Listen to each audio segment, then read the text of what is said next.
All right, couple quick announcements. And for those of you in the hallway, come on back in. I've been reminded we do have a survey. We'd love you to fill it out. Only one person has filled it out.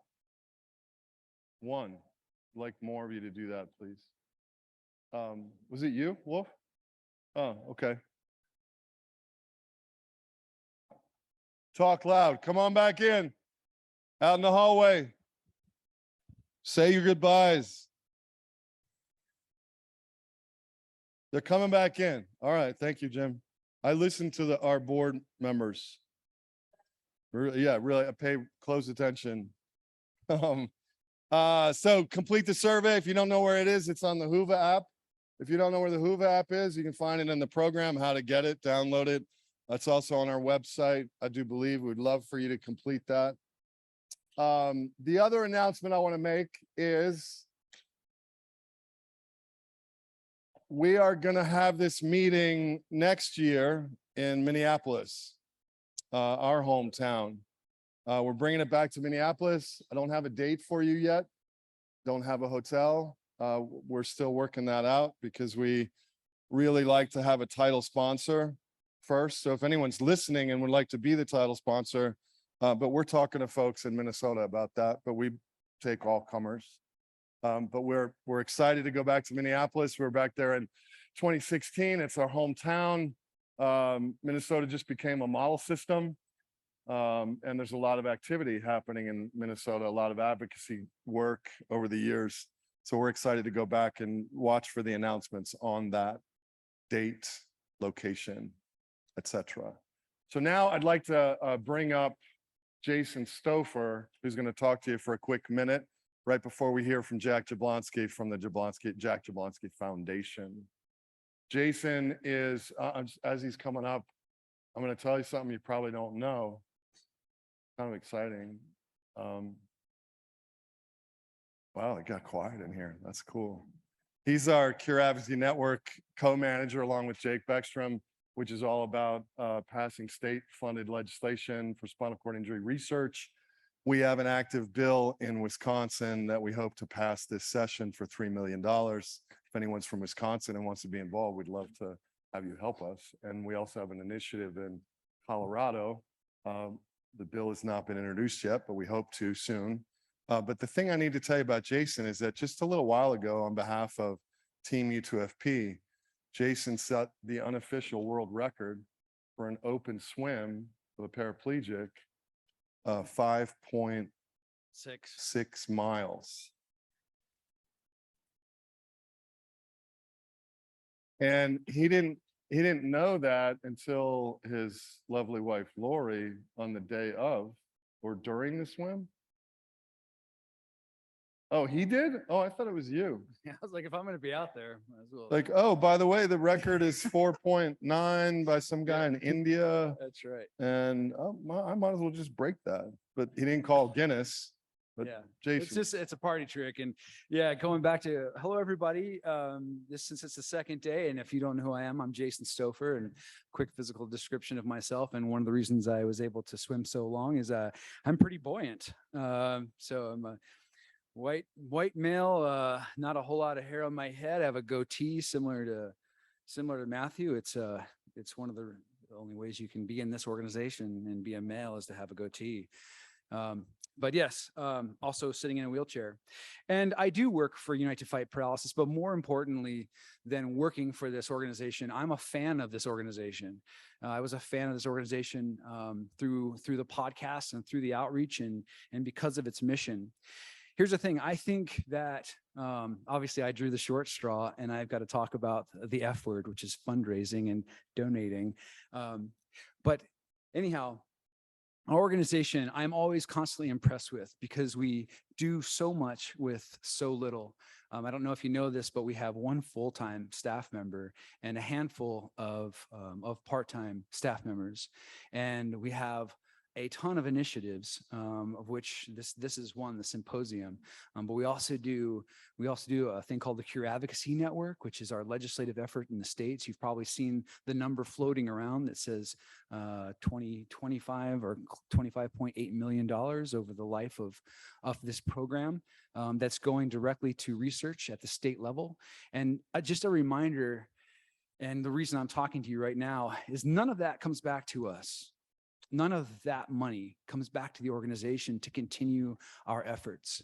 We're constantly trying to do big things with a small staff and a small budget. And so I just want to give you a small example. So at the retreat, we sit around and talk about how do we do this stuff faster? How do we do it more aggressively? How do we get cures into our population? And we're able to try to come up with these amazing ideas that I think are amazing. We identify problems and we identify solutions. But Kathy always comes in and puts the kibosh on it. And she says, you got to fund it. You got to fund it. And then we look down at the floor. So anyhow, another example is the other day, we were talking to somebody about our podcast, which is, I think, an incredible tool of the organization, and trying to talk to somebody about editing that podcast and helping us with strategy and helping us to market it, because it's an incredible archive of talking to many of the people that are actually in this room about the science that they're doing. And of course, I'm excited about it because I do the podcast with Matt. And the next staff meeting that we had, I said, hey, we're doing that, right? We're going to do that. Matt says, no, I mean, we can't afford that. Our budget is tight. And here's the thing, we don't ask for money very often. It's tough for all of us to do. But I believe that when you have a group of people that are committed to this cause and are doing programs that are working and what they set out to do, it just frustrates me. And I know it's the life of a nonprofit that the budget has to constrain us so much. Really, only really one of the programs that we do, I think, which is this symposium, is the one that's actually supported and funded. Our podcast is not. Our CAN program is not. All of our working groups are not. I mean, these are just... So it's an appeal, but it's also a thank you. So to those of you who donate to us monthly or even one time, and all of our sponsors, thank you so much for supporting this work. But also it's an ask. If you're able to, if you can be a monthly donor, that would be so wonderful, or even a one-time donor. Go ahead and visit our website at unitetoFightParalysis.org, u2fp.org. And look at the things that we're doing and just judge for yourself if this is a program that's worthy of your support. We would love to have it. Thank you all so much for coming.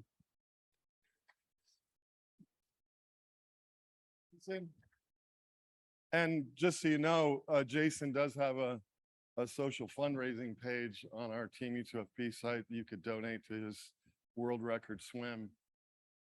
Or you could donate to my 10-mile run that I'm going to do next Sunday, the Twin Cities Marathon. I'm not making a competition or anything. It's not like I'm not going to set any world records unless I have a heart attack sooner than anybody else on the course. Now we're going to hear from Jack Jablonski and the Jack Jablonski Foundation.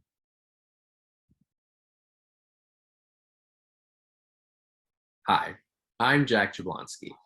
Thanks to everyone for attending this all-important symposium. I'm proud that our foundation is sponsoring the spinal stimulation session, and I'm sorry I can't be there in person. The NHL season is fast arriving.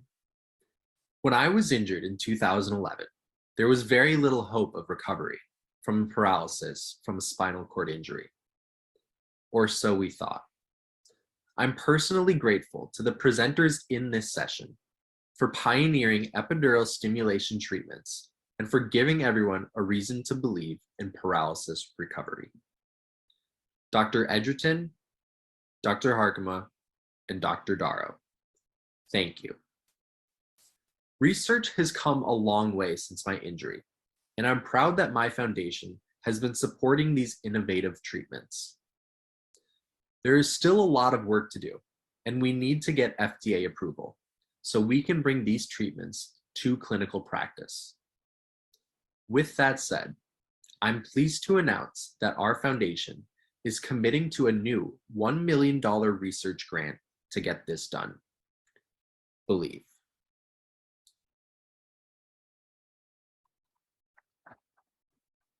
Thank you, Jack.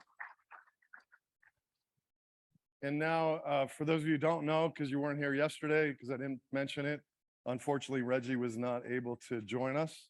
And so Reggie did prepare, join us in person, did prepare a pre-recorded presentation, and which will be followed by Susie Harkema and David Darrow. And then Reggie will come in, not unlike Kelsey, on Zoom to join the panel discussion afterwards. So now we're going to hear from Reggie Edgerton at UCLA. First, I would like to thank Matthew and Lucia for inviting me to present this in a virtual state. And I'll move right on to the topic with the short time that's available. And we will focus on the issue of proprioception. Everyone knows that proprioception is a very important aspect of movement and in adaptation to movement, but still, we're still learning more of the biology of this proprioception and how it manages to result in the effects that are being observed in multiple laboratories today.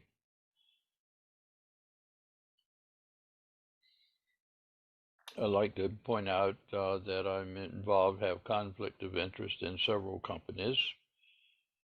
And I would like to also mention that my experience has been I have to keep reminding myself that what I think I know, I may not know, and I try to be critical of what I'm thinking.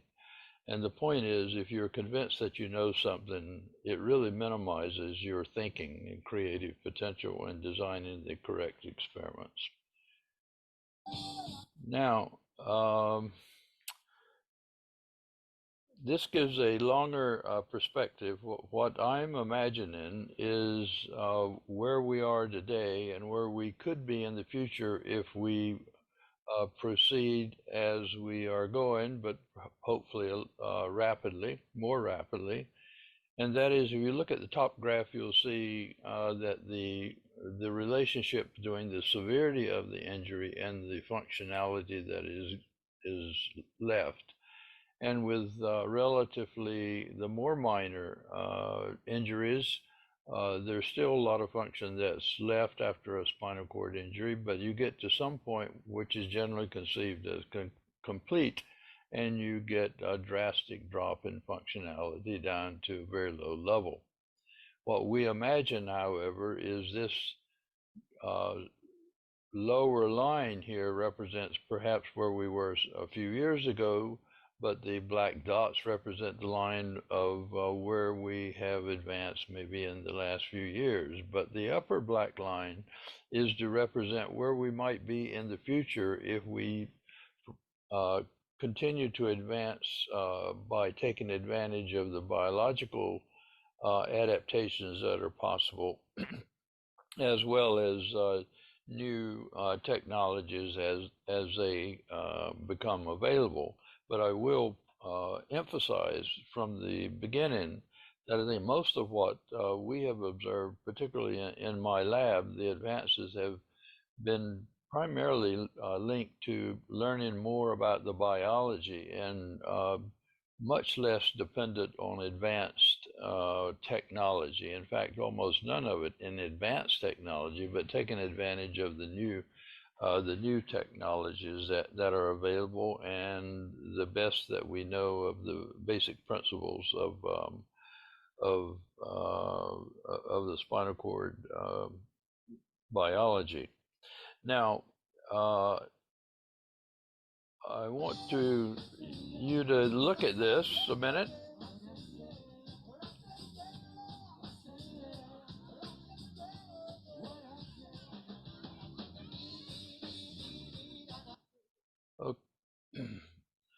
So this is to introduce the idea that it's impossible to imagine that there's a simple source of control.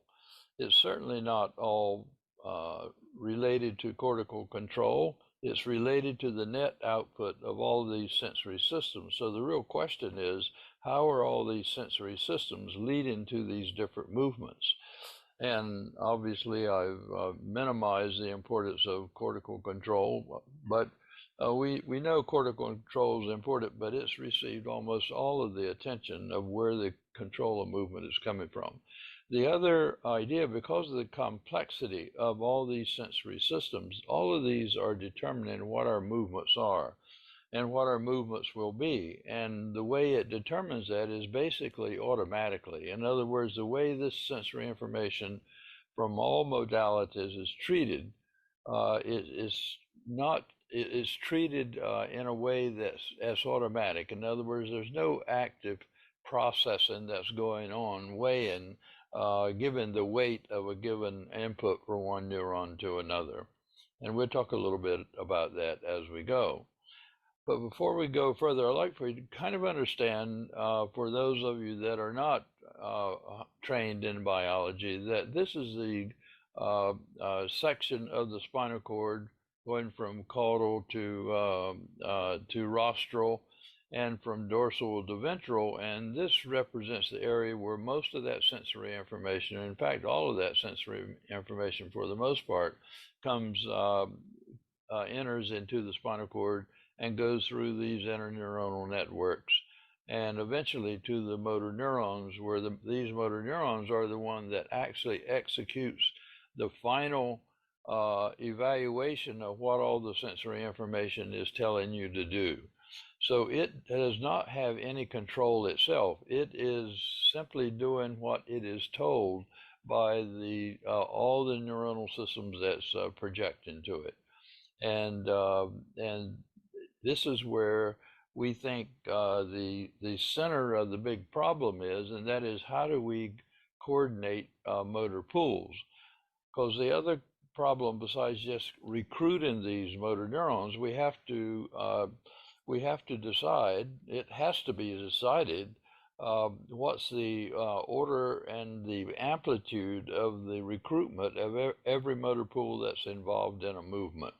And that is such a complicated challenge that no one has really come up with a clear answer on how all of these neurons can receive thousands of inputs and eventually end up with almost perfect, in a normal situation, order of recruitment of motor pools.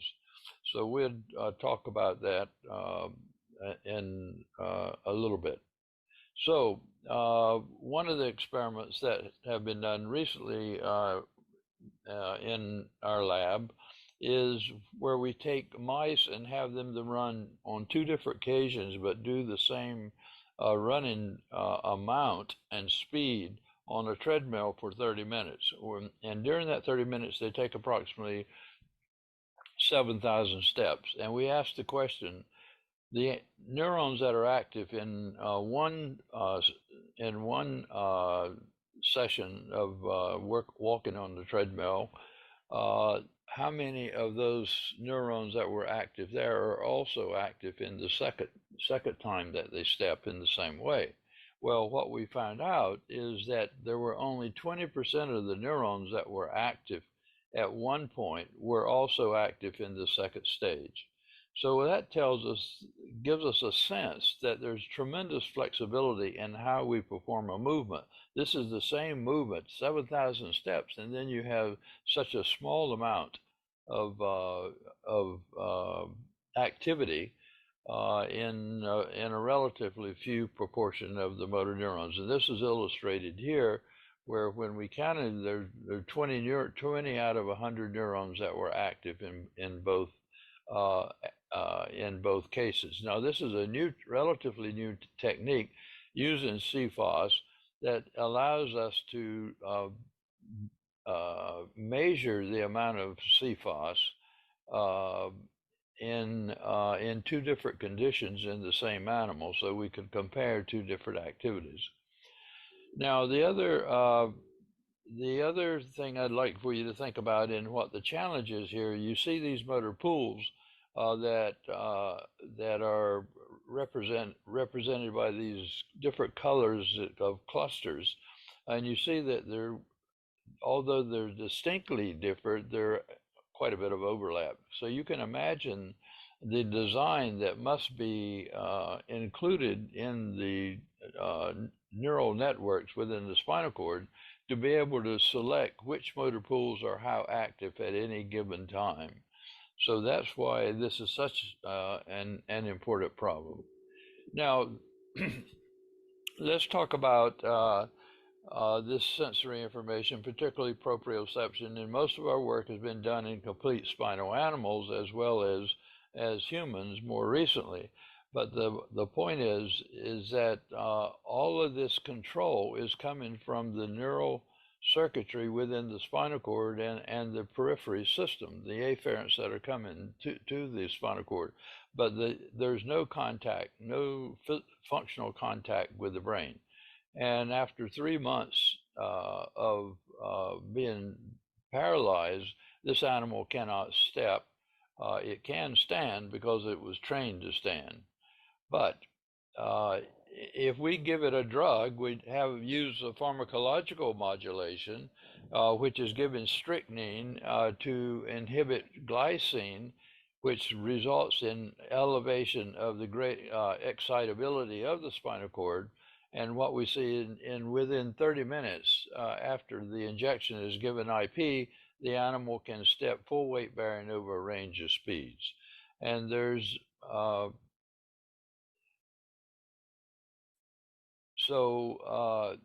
lots of evidence that proprioception is important and can generate this quality of stepping.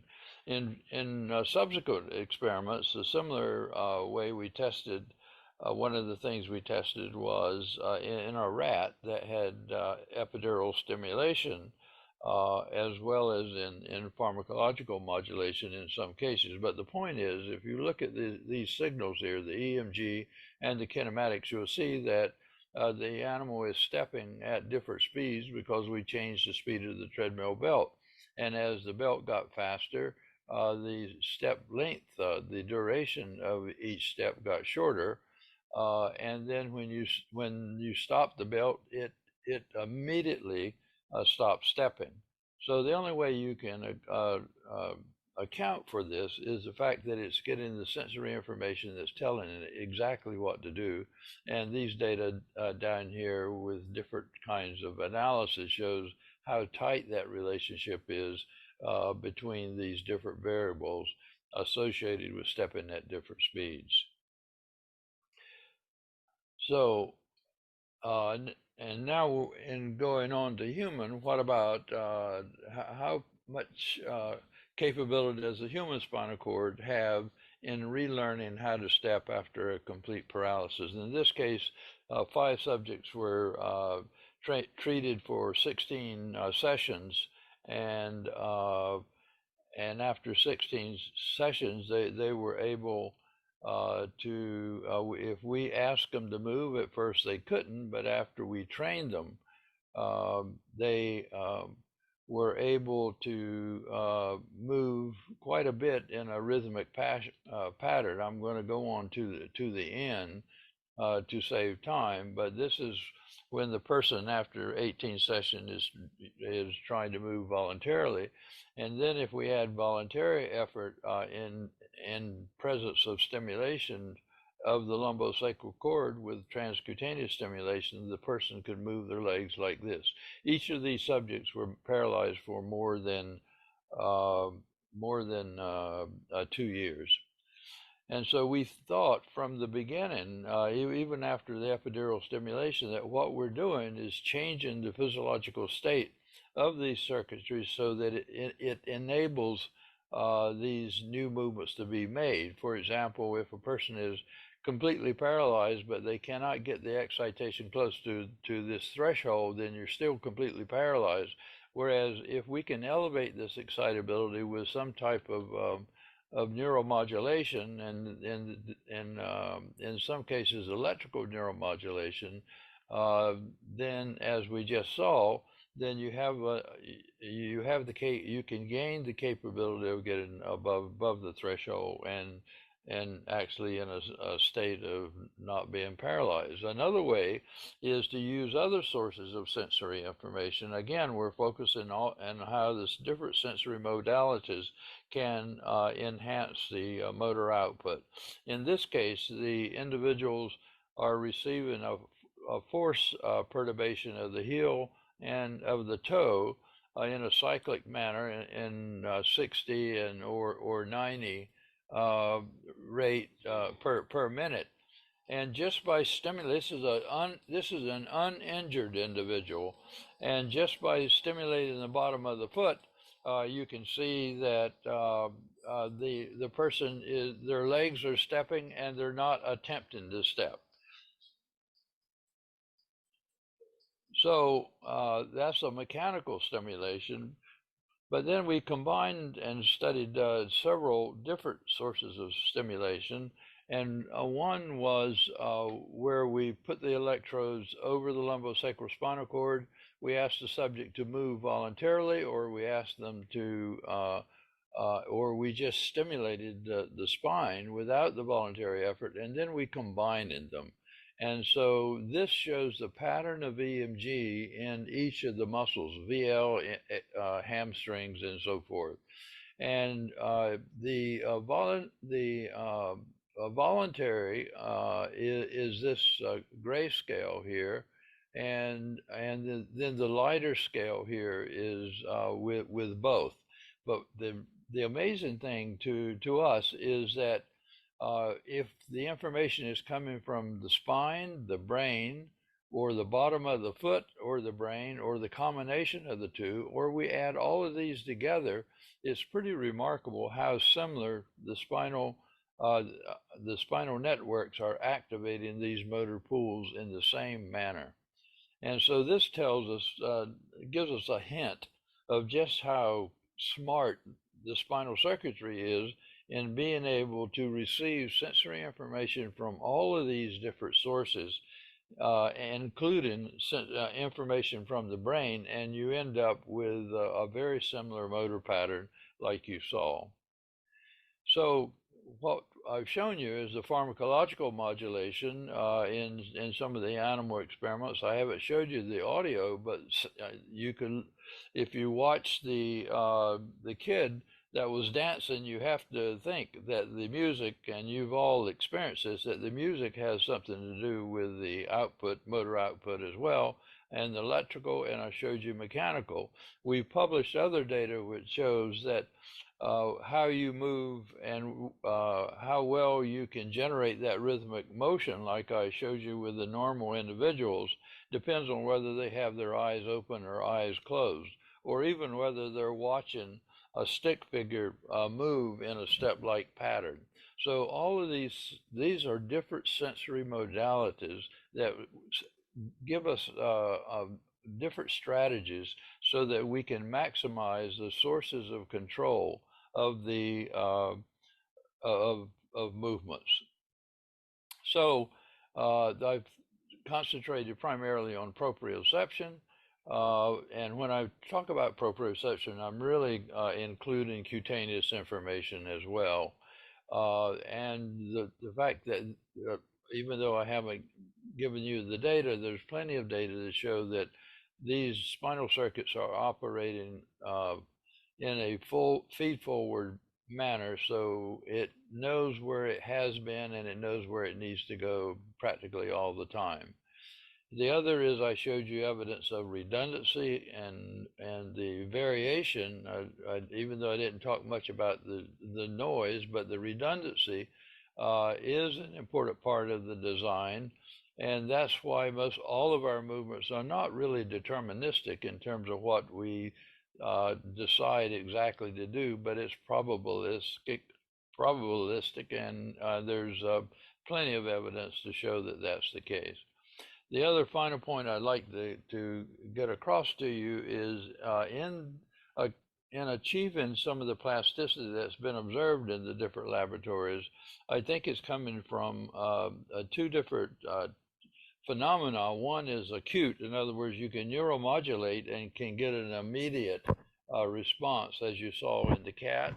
and the humans. You can get an acute response in a single session where the motor output increases. But if you do this repetitively, there is another kind of adaptation that occurs that's clearly related to a use-dependent plasticity. So you repeatedly practice this movement, and that's how the neurons become reorganized into a more functional level.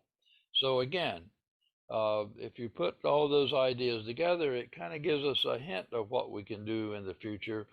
But I think we still should be looking at the future and recognize that we're down here on the bottom. And the real question is, how far can we elevate this line in getting greater levels of recovery?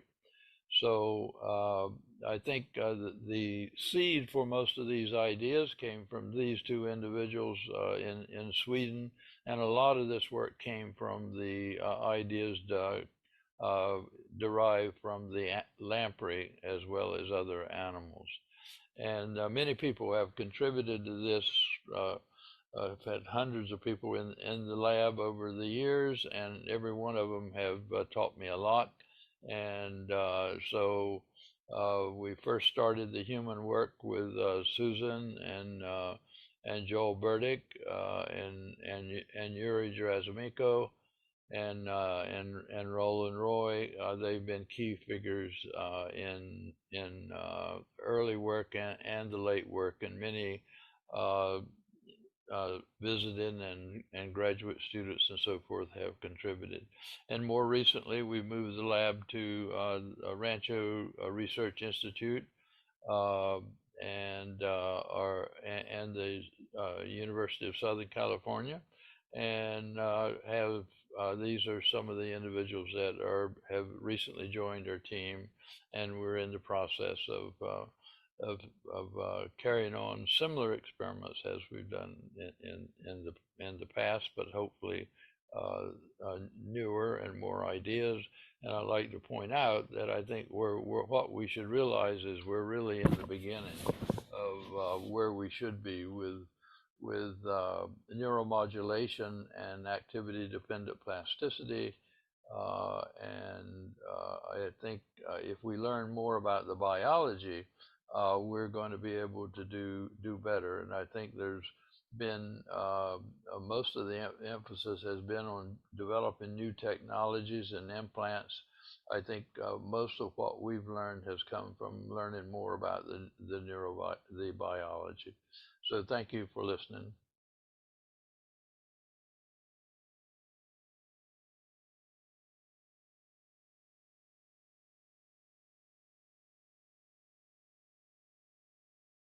Now, if you were paying attention, there was a photo, somebody in that group of faces, Susan Harkema, who came out of that lab many years ago to Louisville. I think you all probably know who Susie is.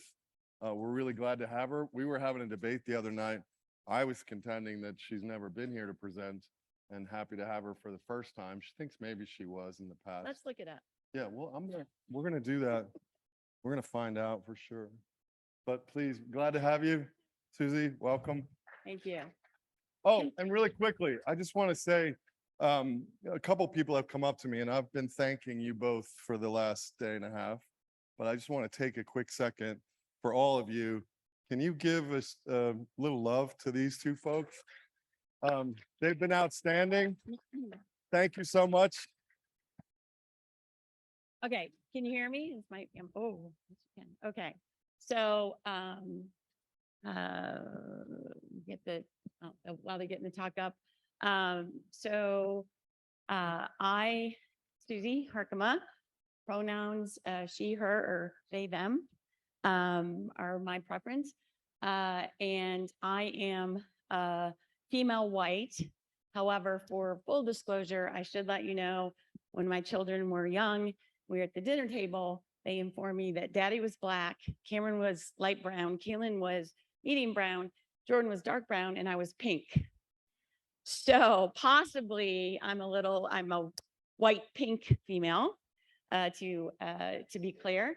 I am wearing a bright purple shirt that is my favorite color.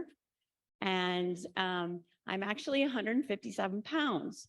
Yes, I'm a woman who just told you my weight.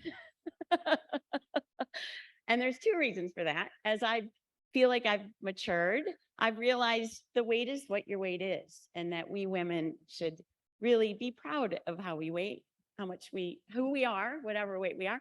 And I recently lost 40 pounds. So that's why that number feels good to me.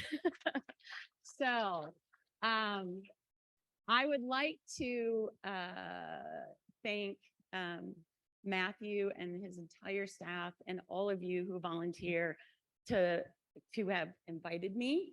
And maybe if I'm wrong about coming years ago to talk, it's because I wish I would have, because it's one of the things I admire about your organization so much is that you have a mission and you absolutely follow it. It appears to me that every decision you make goes back and you guys ask yourself, is it consistent with our mission? And we all have mission statements, but I think we all struggle to really make every single decision be consistent with our mission. So I congratulate you. I'm humbled and honored to be here today. So our program has grown over the last 16 years from 6 people to anywhere from 130 to 160 at any given time. You can see our mission there at the top. And we have developed a program that brings all disciplines together. I mean, literally, I think that may be true. Engineers, therapists, et cetera. We have 3 targeted programs: the epidural stimulation program, which is then adult neurorecovery, which is all that is an epidural stimulation, to be honest, for adults, and then the pediatric program. So we really, when we think about when we think about care and cure, we think about it as a continuum on many levels. That as you're looking for whatever you as an individual define as a cure, you must be caring for people. And the reason is because I agree with Dale. People, unless you're fully recovered, should get therapy as often and as long as you want your entire lives. And I really would say that rehabilitation is one of the most important tools to get closer to that cure. My definition of cure, as we're approaching it on that continuum, is to get as close as you were before your injury. That's just my own perspective. So we have, we built over the years scientific directors, you can see on the right, that have expertise and skill, and all those things, very sadly, are consequences for you in your daily lives. And so that's been our approach. Okay, push it up. Oh, is it on? Okay, there it went. Did you do that or did I do that? I think you did that, but that's okay. We'll keep trying. Okay, so I don't have a lot of time to, unfortunately, honor all the faculty that drive this. You'll see their faces and the funders, of course, which couldn't do without. I do want to recognize Dr. Max Boyachi, who is a brilliant person, amazing leader. He is an interim scientific director right now at K-Shirk as we do a search for a new era going forward, as Scott Whittemore just retired. But he is just an incredible leader. And I also want to identify the physicians that work with us, and I'm going to talk a little bit about how their roles work in a second. But we really could not do what we do without their dedication and care. So, what am I doing wrong? Where do I need to point this? Okay. Okay, can we go? So I want to also note these are, I think I now went too many. Yeah, I did. Sorry, guys. All right, I'm going to get it together. This is my first lecture. So, okay, so now I go forward. Okay, there we go. Now, I told you I have a really large staff. These are some of the leaders. And again, I don't have a lot of time to talk to, but I'd like you to see them and I'd like to honor them. All the successes come from them. And I'm very fortunate to have such a wonderful team to work with. These are our very close collaborators who've been working with us for many years. And these are our technology collaborators. So Medtronic, as well as John Hopkins group. And I'll talk just a tiny bit about that later. But okay, so I know this appears to be a busy slide, and it is, but kind of look at the concept. So the continuum of care and cure, in my mind, I think we all think if you go to a research, if you go to an academic hospital, there's a perception you may get better care there. And so there's a new thing that came out originally of Harvard about integrated practice and research units. Now, I'm not going to go into those details. There's clinical units, the research, but you integrate them and you have one large program. So this is something that we've been working on for a long time. And so in the center, we have a primary physician and we have researchers and clinicians very close together. And the clinicians can have different levels of roles in the research. They can be a co-investigator, really invested, time, et cetera. And it can go out. They can participate. They can screen. They can consult. And we're building this, and for a couple reasons, because as you all know, you can get very good care, but sometimes when you have a special issue, you go and the specialist doesn't understand spinal cord injury. And so this is our approach to bring in specialists and to get them some experience with spinal cord injury, so the medical decisions are better. Again, it's just providing holistic medical oversight, continuing that care, but as new things come in on the research, you can bring them in to the care. Okay, so our neuromodulation, our working theory, Reggie talked about this in great detail about the role of the human spinal circuitry. Now, what we've discovered serendipitously with serendipitous observations that we turned into specific hypothesis-driven studies is that not only is the spinal cord, we call it a primary controller of motor behavior, but it also integrates all of our physiological systems and provides homeostasis. So with neuromodulation, we place the electrode at the lumbosacral spinal cord. And to just remind everyone, down in the lumbosacral, where the lumbosacral spinal cord is, it goes only over one vertebrae. So it doesn't match up like C3 bone, C3 spinal cord up in the neck. It's a little bit different. So that's what's depicted here. But what we found over the years with that placement, we can affect walking or stepping, voluntary movements, standing, bladder, now newly respiration, and we have anecdotal effects on bowel and sexual function. So, and that is done by changing the focus or the target of the electric field. Okay, so a quick update on where we are in the world. So it really should be 46. I forgot to update that, but you can read the statistics of what we're doing here.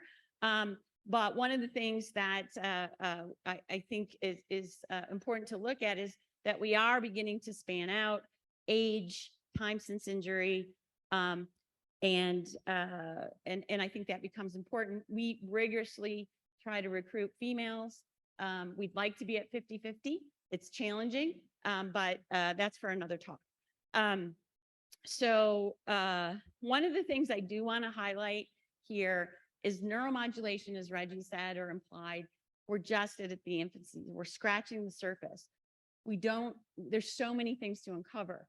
However, having that said, it seems to me that there's enough places and enough compelling evidence that starting to translate it into clinical availability makes sense, because it's our experience that people's lives are better. Their function's better, their health is better, and their quality of life is better.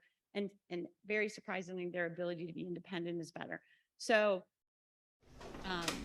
but it's not without risk.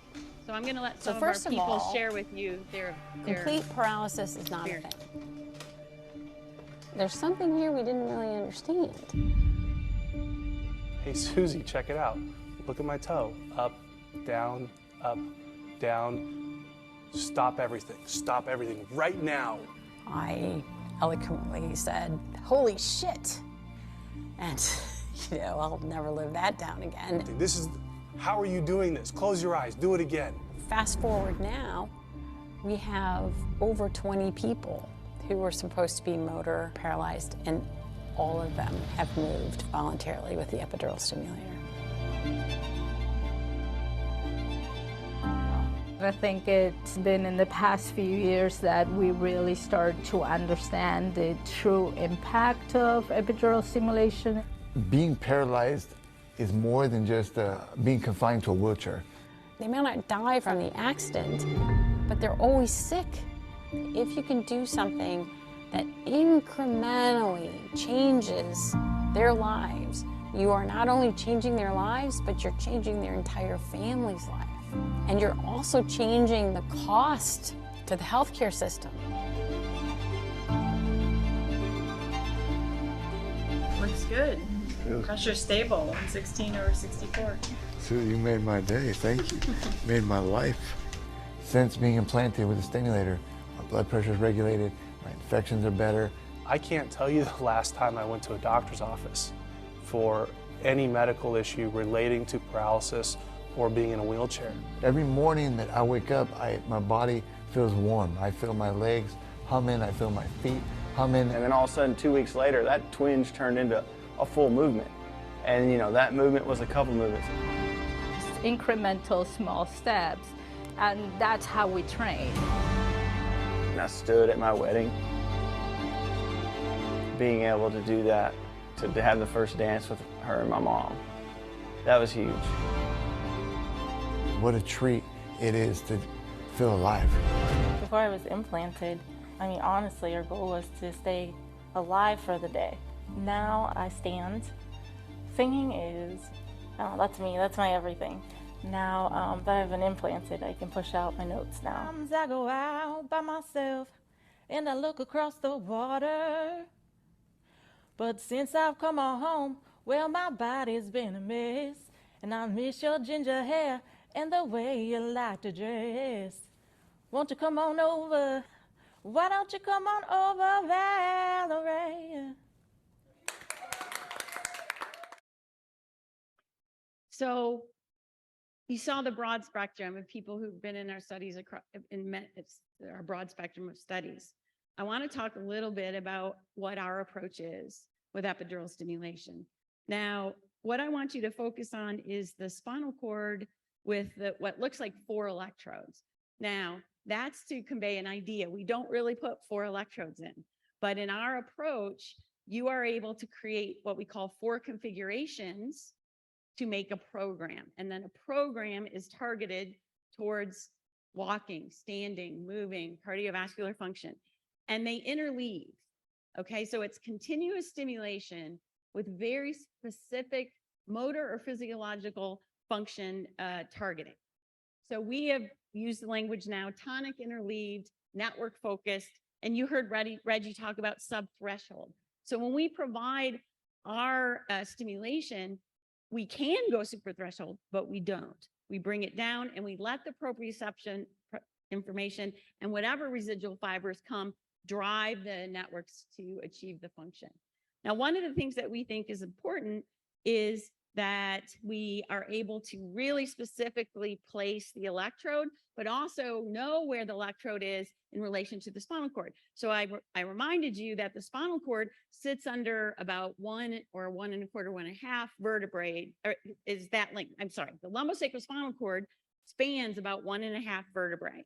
The electrode's a bit shorter than that, but it's not all in the same place in everyone. T12 is most common, so that'd be a good shot.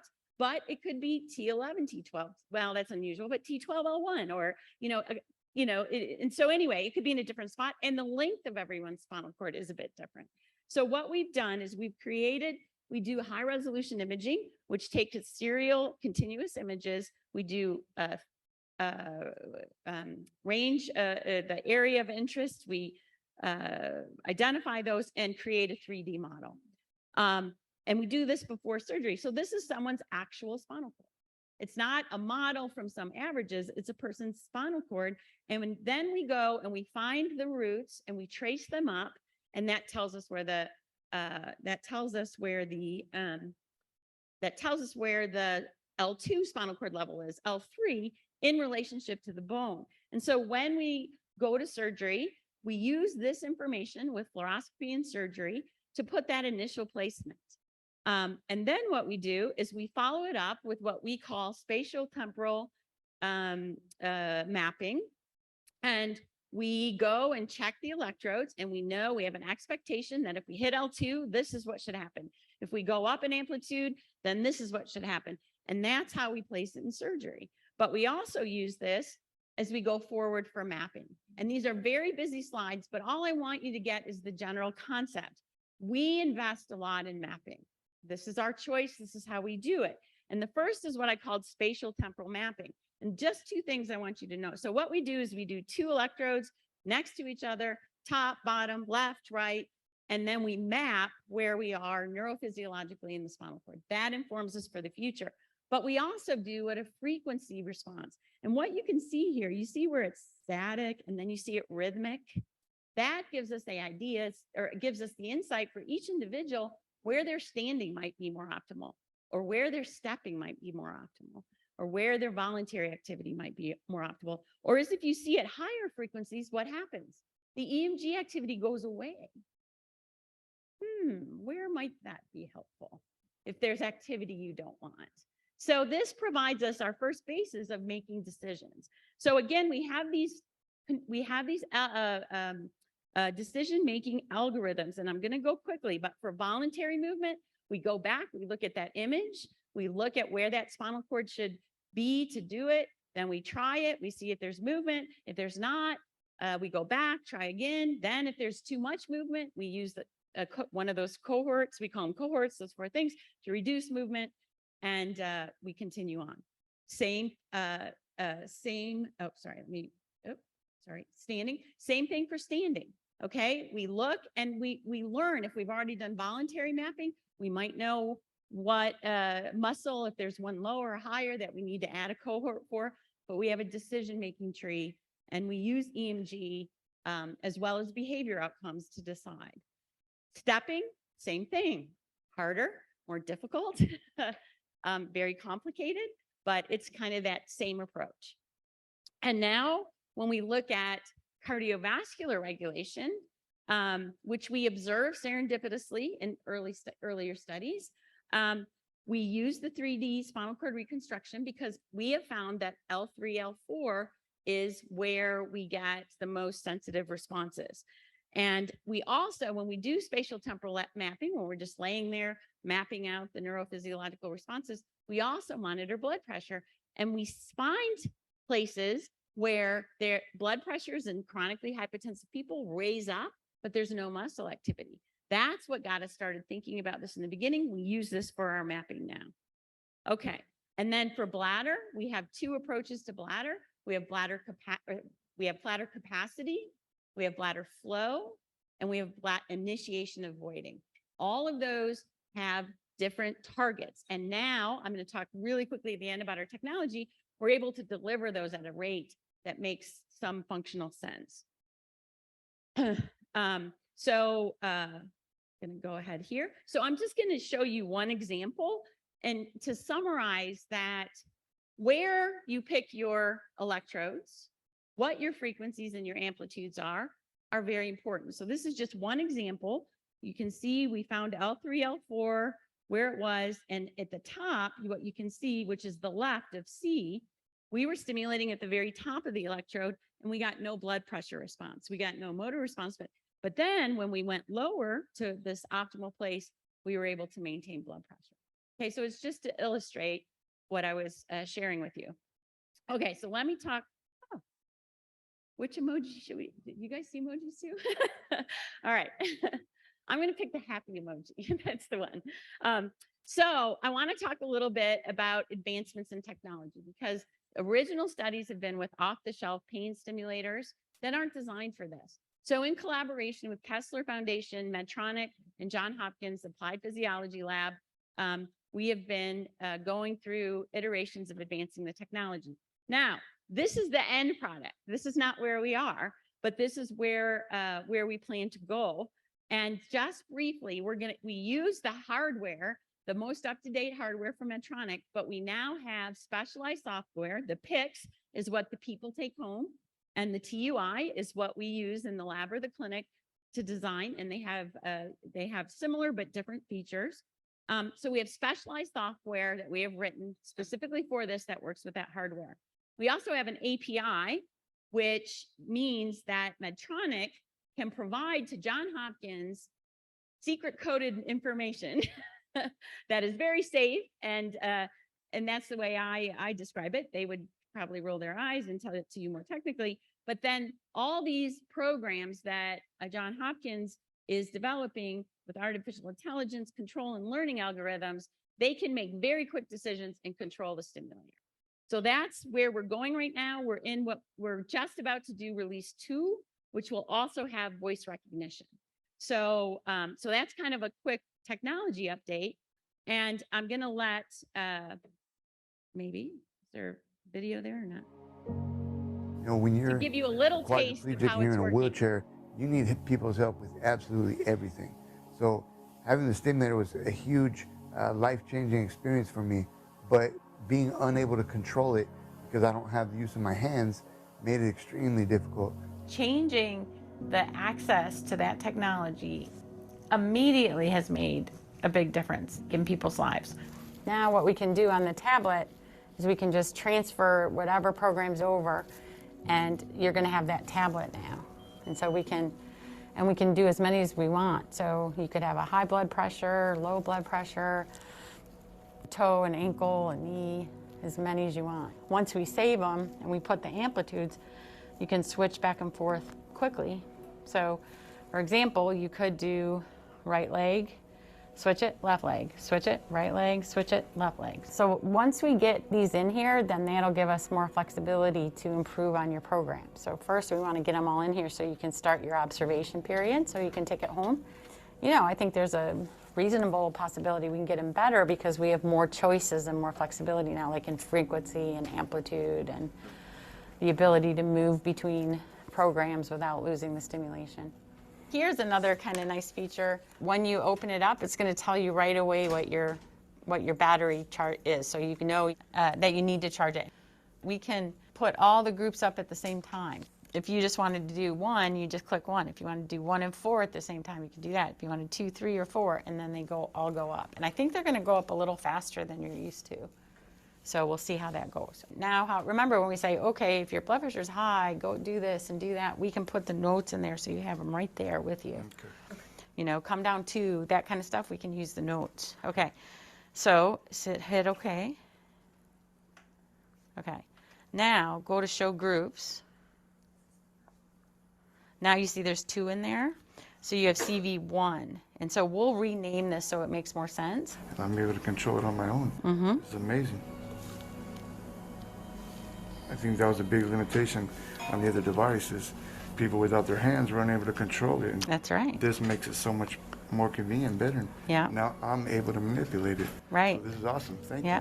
So we'll just try to find out like where you can mount it on your wheelchair. So you can change the device rate. Now this cohort rate is what we used to call frequency. So that's this. Now remember the device rate, because we could only have 1 device rate. Then when we had 3 groups, they were all dependent on the device rate. That goes away. So now we can just use this to give us more options of the frequencies here. So as we go, we put the motor in here, they'll be listed here. So that's why choosing what amplitude we start up on is important, because you'll just click on it, then you click, and the stim will go right on. Okay? That sounds good. I'm excited. Right? So she can go hang with her friends, go partying. Goodbye. Sounds good to me. You don't have to yell across the room, turn my stim up. Practice myself now. I'm excited. Yeah, so a stylus might make it a little easier, but you can do it with your hands, so that's amazing. With this new tablet, I'm able to control my own epidural stimulator rather than needing somebody there to assist me with the older device. So now I can increase my intensity on any program I need. I can change the programs from standing, voluntary, cardiovascular. It makes me a lot more independent. I'm able to control my tablet to increase my blood pressure. I'm able to control my tablet to decrease my blood pressure. Thank you guys for the work you do for the paralysis community, for everyone's lives that you change every day. Okay, so I want to end with just one other representation of a person who was implanted. And a quick story I'll tell you about that. We had 4 groups. One, she wanted voluntary and stand. She got cardiovascular only. And she tells us the story. She held it together in the lab, but then she cried all the way home and the rest of the day. And then she realized after a couple weeks how badly she had felt all these years because her blood pressure was low. And then she, as you're going to see here, the way we work our program, if you're in one group, at the end, you can get the other group. So just to show what's happening with her at a neuro recovery network, community fitness and wellness center, she is, when the stimulator's off, a C4AJ.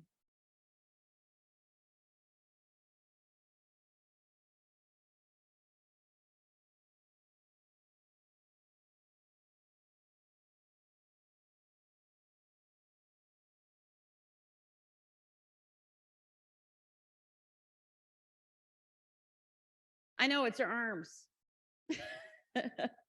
Interesting. Arms get better even with lumbosacrospinal cord.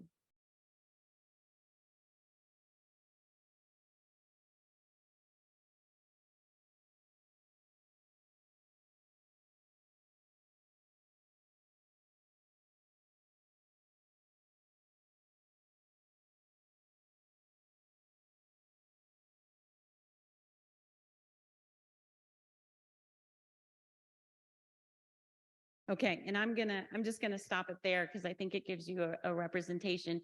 Let me show you. This is when she's not trying. Let me go ahead because she made this video for us. So if she's not trying and the stim's on, it doesn't do much at all. And if the stim's not on and she's trying, it's kind of the same thing. So like Reggie was saying, but when the stim is on and she's trying, that's when you get the effect. Okay, and I do have to tell you, she does call these Susie sit-ups because when we first got her into the community, they were going, okay, let's do one and wait. I go, no. I mean, she's a professional athlete, hockey player. I go, do them as fast as you can. And so when she said, oh, these are Susie sit-ups, but now I can do them faster than her, which is exactly true. Okay, so I'll end there. Thank you very much. And looking forward to David's talk. Thanks, Susie. Next, you're going to hear from Dr. David Darrow. And as David is coming up to present, I'll just let you know I'm known David for a while and very excited that, as you heard earlier from Jason and our Cure Advocacy Network, one of the very first things that we funded in Minnesota when we passed our now $6 million appropriation on the biennium was when David was a resident, what became the E-Stand trial, which David will talk about data from, and the folks that have been planted with epidural stimulators. And the first several patients, I think David will tell you, but I think the first woman ever to be implanted in a clinical trial, and that woman actually had a pretty severe injury. And you saw her last night in Kelsey's film, Kathy Allen, was in the E-Stand trial. But we were very excited. That was all the way back in 2016, one of the very first projects that we funded for spinal cord injury in our SCI TBI research grant program. Please welcome Dr. David Darrow.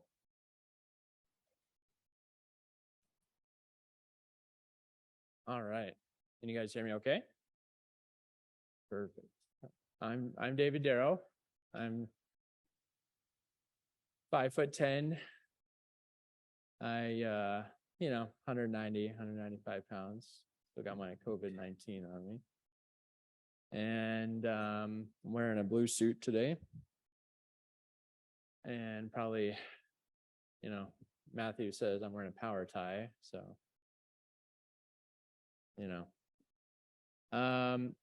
my pronouns are he, him, his. I'm cis-appearing white male, and I'm from the University of Minnesota.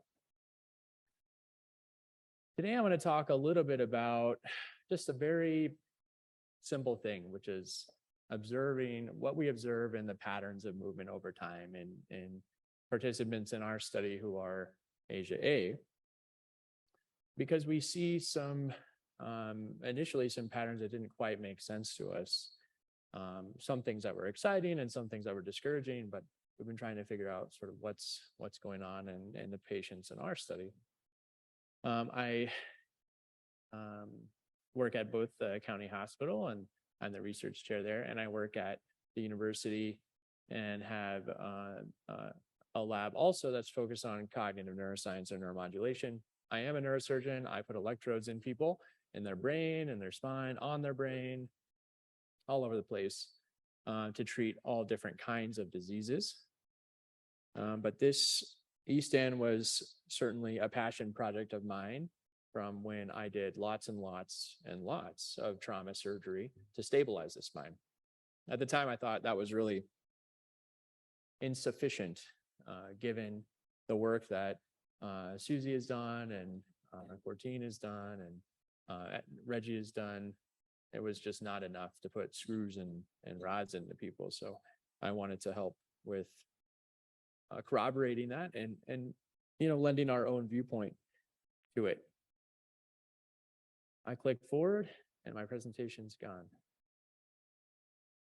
So the next part, my next slide is that I have disclosures, and it's important for you to know about my potential conflicts of interest. Today I'm talking about epidural stimulation. It is not FDA approved for motor function. It is only FDA approved for chronic pain.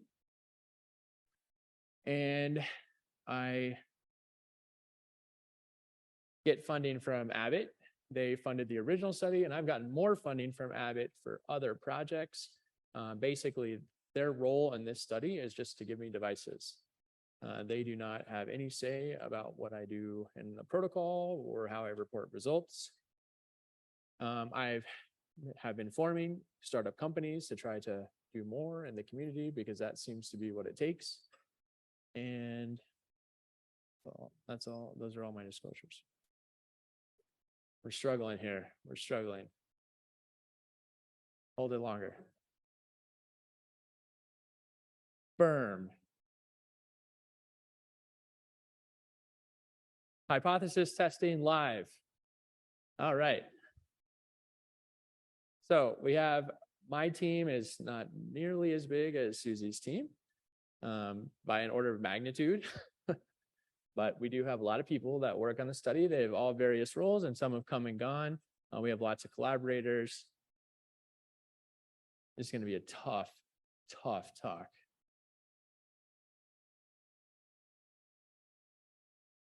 I think we skipped a slide, but I dare not go back at this time.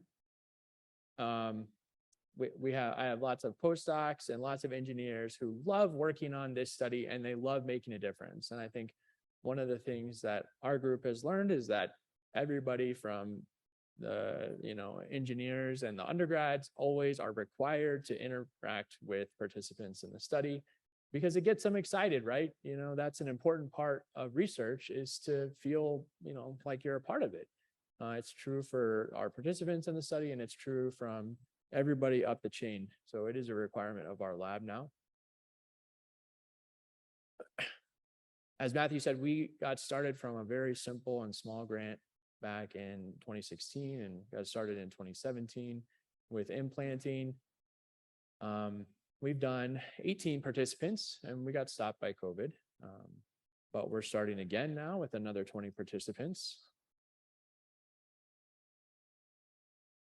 We see a lot of heterogeneity in the patients that come to us and are part of our study. Most surprising, I think, to me was just looking at everybody's spinal cords. Some spinal cords that have severe stroke-like appearance or myelomalacia, which is common after spinal cord injury, as you saw in Dr. Tesloff's presentation. There's all different ways that you can get spinal cord injury, and that's reflected by how it looks on imaging. And I think that's important because the heterogeneity, the variation of people with spinal cord injury is critical to understanding how people are feeling and how people are doing. And it also plays a large role in how people respond to neuromodulation, we think. We do our study, I think, very similar to Dr. Harkema's study. We usually place it about T12L1 based on our intra-op mapping. And, you know, the day after surgery, I think, which is surprising because most of our participants, or all of our participants go home the day of surgery. It's an outpatient surgery, and that's how it is in my clinical practice as well. Spinal cord stimulation is an outpatient surgery. And as soon as we turn it on, we see immediate effects that are surprising.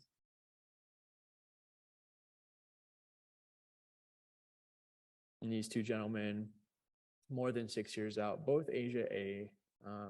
This is the first time we've turned it on after surgery. And we're just asking them to do what they can with some average settings that we, you know, borrowed from others. And, you know, we see some exciting effects. And we can measure this with EMG. We see big changes in motor activity immediately, and we've published on this several times, showing these important changes during a structured task that we perform. And more recently, we've been getting into what this looks like visually when you project it on sort of a fake spinal motor neuron map. And here, what we can see is, see if I can project. Oh, now we're moving ahead without me. Here we can see on the top, these are the EMG recordings from able-bodied individuals doing a simple task, and this is bilateral hip flexion, and this is ankle flexion extension. So here we see flexion. On the y-axis is which projected spinal cord motor unit is active. So we see, you know, a nice flexion phase, a nice extension phase. And similarly during ankle flexion extension, we see up and then down. Now for our SCI participants, we do the same analysis with the stimulation off. And all we really see is noise because the average value here is normalized to the maximum. And all you see is just basically noise. Nothing is really happening, and they're not really moving. So that makes sense. When we turn the stimulator on, we see a nice flexion phase, not as good of an extension phase. And similarly, during ankle flexion extension, we see a nice flexion phase and not much of an extension phase, sometimes a little bit. And this you know, matches what we see in person. We're looking and we're seeing that their movements are generally coarse. And, you know, to some extent, that makes some sense because most of the patients all the patients that we're analyzing in this data have no sensation. So you have to imagine, and what we know clinically is that if you don't have any sensation and you have perfectly intact motor function, and there are some diseases that have that, it's still very difficult to walk. Because you're not getting that feedback like Susie's talking about. And so this sort of makes sense. We see this, you know, difference. The other complicating aspect of this is, like Susie and others, we notice that over time, some of the participants with tonic stimulation on in the background for many months, were coming back and telling us, look, I can turn the stimulator off and I can still do stuff that I've never been able to do before. And, you know, we started looking at this and we see, well, a quarter, a third of our participants are reporting this in the first year that they're in the study. And so there's something going on in the background. There's some neuroplastic change that seems to result from just tonic stimulation going on all night, all day for most of our participants. And all of a sudden, they turn their stimulator off and they're telling us, look, you know, this is what's happening. So there is a larger, longer time course effect that we still have not really, we're not really able to understand quite yet, but we are measuring it. And we've shown that, yes, there is this effect. We do see it and people report it, but even when we do see it, it's not as good as what the stimulation is on, which I think Susie said earlier. It's a subset of how good it is with the stimulation on.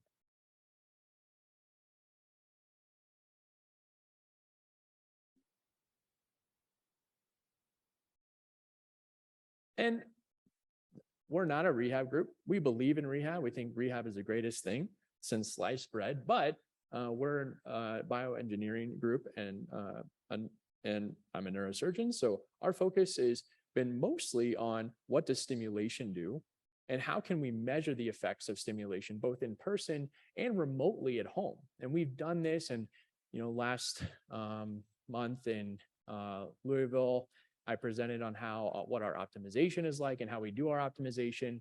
And importantly, I presented and showed that with our own analysis, we find that the optimization, the personalized optimization, outperforms the average optimization in every single patient, which is critically important and reflects the variability and the heterogeneity that we see in the response. Accordingly, we're also trying to see how far we can push this stimulation with really simple activities that we believe anybody could do at home. And that's critical to us because that's our focus, is safe implementation of activity-based therapies or rehabilitation at home. Most of my patients do not live in the vicinity of our university. They do not live near a major city. So oftentimes, we have to get creative about how they do rehab after their acute stay and things like that. In this situation, we're using a MotoMed bike, and a MotoMed bike in this version just pedals itself passively, unless you pedal over it, meaning more than 20 newtons of force is applied, either in the forward or backward direction. And here you can see with the stimulation on, he reverses the bike and pedals backwards. And he still does not have any improvement in sensation. And so he's using his own vision to gate the activity of his muscles. And we've now measured this and shown, well, in a factorial design where we have patients try or not try, conscious effort or not, no effort, and then with stimulation on and off in all four conditions that come together, we can see that with no effort and no stimulation, we do not see much activity. With no stimulation, but with effort, we do not see much activity. And with no effort and stimulation on tonically, we do not see much activity. In fact, the people in this graph that we do see this baseline activity are the people that had that spontaneous recovery and are able to move without the stimulation on. But when they try and when the stimulation is on, and this is just asking them to pedal a bike, we see massive increases that are very statistically significant only in this condition in participants in our study. And this has been a pretty uniform effect, meaning every person in the study is able to pedal some amount on a bicycle with stimulation on and with effort.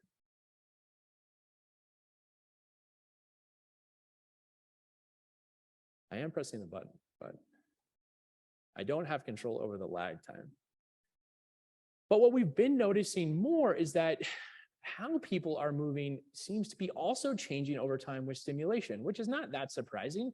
We expect there to be changes, but in our optimization and in our paper, we reported, we see people with big movements, and over time, these movements actually decrease in amplitude. We're seeing decreases or worsening functions, we think. But we didn't really think that was the entire story. It wasn't that the effect was just going away. It was just the effect was changing, so to speak. And we started digging into this a little bit more. And that's really the crux of what I want to talk about today. Uh-oh, I pressed it twice. We may be jumping ahead. And over time, we see not, something more nuanced, I would say, in how people are moving. It's not the same amplitude, it's just more subtle, and it seems to be their control is different. So we started exploring this, and our task is really simple in our study. We put EMG electrodes on the surface, and we guide you through what takes 23 minutes. We do it twice with stim on and with stim off.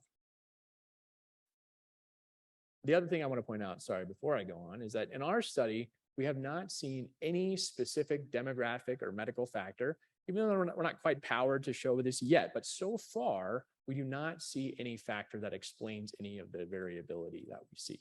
Doesn't matter how far you are out. Doesn't matter if you're, young or old. Doesn't matter when your injury, doesn't matter when your surgery was. Doesn't matter what your cord looks like. We do not see big effects here. And I think that's important because it means that we should not be, at least from our data, we should not be excluding anyone from this work. So our task is really simple. We simply have you do a few things: bilateral hip flexion extension, right side, left side, 3 trials each, bilateral ankle flexion, dorsiflexion, 3 trials each, and then right, left side. So it's 6 tasks, so to speak, 3 trials each. And we just measure all the muscles while you're doing this. Now, what we know from the literature for stroke and other injuries to the central nervous system is whenever you're performing any task, grabbing a cup, walking, there are specific coordinated activities of your muscles, right? You're not using one muscle at a time. You're using a set of muscles, and you've learned how to do that your whole life. And as you've learned how to do that, you kind of optimize how you use those muscles. And so it turns out that there's actually an optimal number of what we call synergies, or way that your muscles work together to perform any task. And it's really well preserved. For example, in able-bodied individuals, if you put on 100 electrodes on the arm and you have someone throw a ball, it turns out that when you measure the number of actual channels you need to explain, 85 or 90% of the variance of your movement, you only need 3 to 5.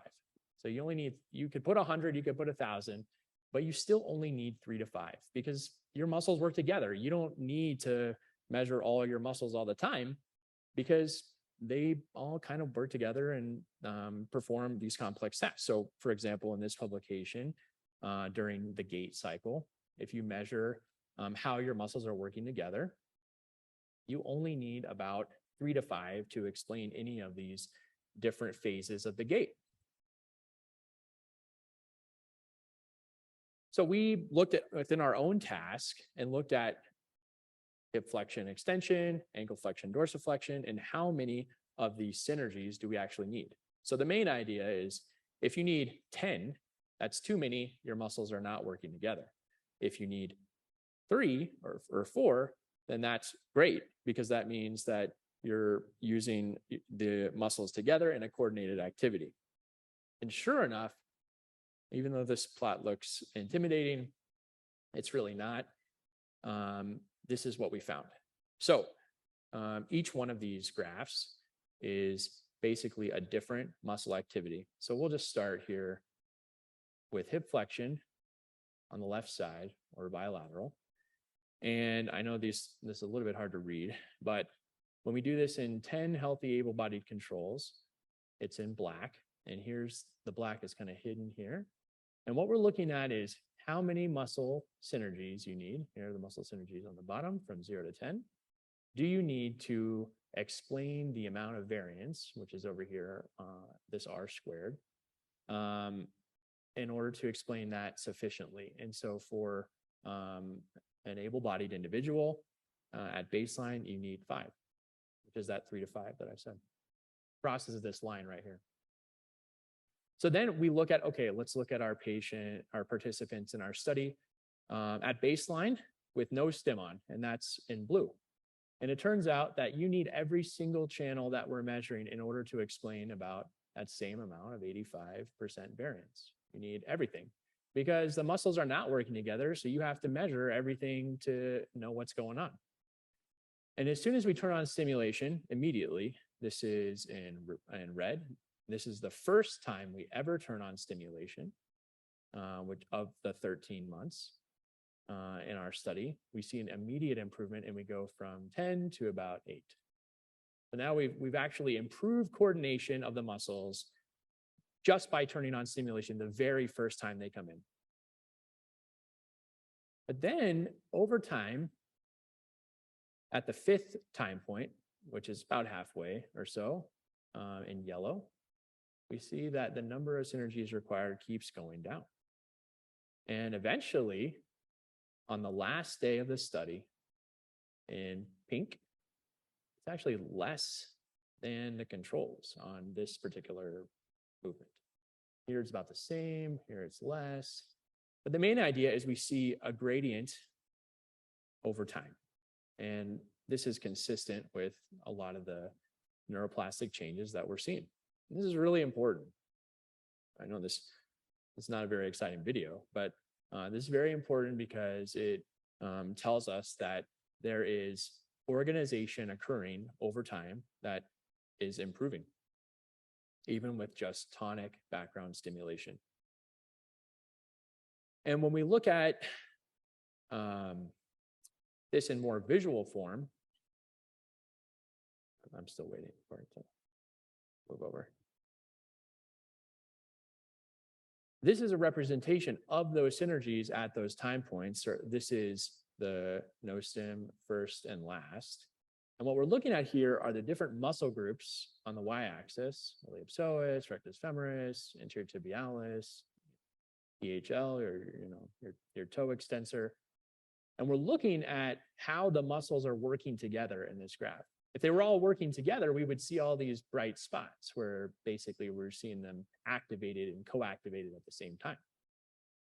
But we don't. We see that we need every single one of them to explain what's happening here. Then as soon as we turn on stimulation, we don't actually need all 10, we need 8, which is why there's only 8 here. There's a little bit here. It's hard to see on these projectors, but there's a little bit more structure forming here, meaning there's a little bit of coordinated activity happening. Then on the last day of the trial, we see that now there's a lot of coordinated activity here for this first synergy and then the second synergy and each one of these synergies. And now we only need 4, which is basically average for humans. That was really exciting. Very cool. Our first impression was like, oh, look at this. We're getting better over time and getting closer to how able-bodied individuals are.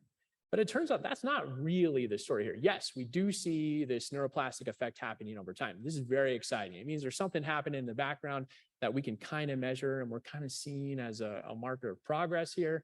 That's more, that explains more of what's going on than just how aggressive and strong are your movements. But it's not quite the whole story. And I think the nuance of this is actually great. It makes a lot of sense. And it's kind of what I was talking about in the beginning here. This one's a long one. I don't know.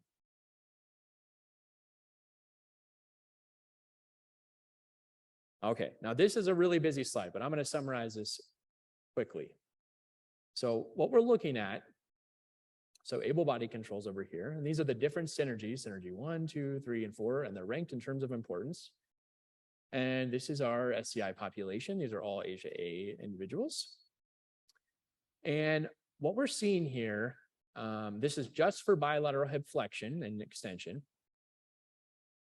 For able-bodied individuals, we ask them to the muscle groups on the bottom, it's all right side, then all left side. And that's what you need to see here. Able-bodied individuals, you ask them to lift up their legs bilaterally. And the first synergy that pops out is the muscles that control your legs for flexion bilaterally. It's the iliopsoas and hip flexors, basically bilateral. The second synergy is, the other muscles that are helping you coordinate that movement, lower down on your leg, maybe slightly more to the left, maybe slightly more to the right, and then it's kind of a wash. But our SCI participants, their synergy is left side, these are all left-sided muscles, then right side, another right side, and then another left side. Now that is interesting, and that's interesting. Remember, none of these participants have sensory function.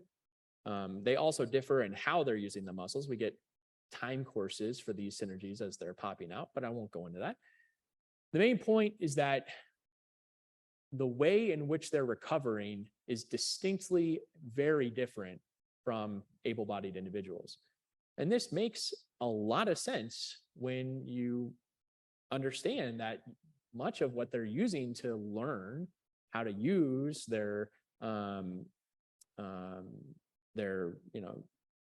muscles is based on visual perception because they do not have that proprioceptive feedback. And I think it's telling a little bit to me that while we originally designed measuring how people are doing relative to these able-bodied controls, this may not be really the best way to look at this. The lens of having everything normalized to able-bodied controls may not be appropriate and may not serve everyone well, especially given the fact that we're learning more and more that everybody's journey, at least for our optimization, is really supported within themselves, and optimally so. So this message to me tells me that maybe a lot of our metrics for how people, participants in our study are doing, may really need to be dependent on where they are at that time.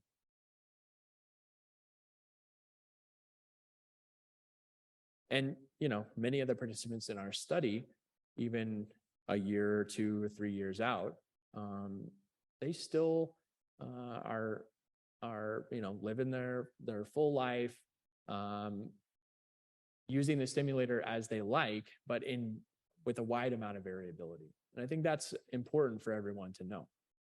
Some people don't really use it, and many people use it every day and every night.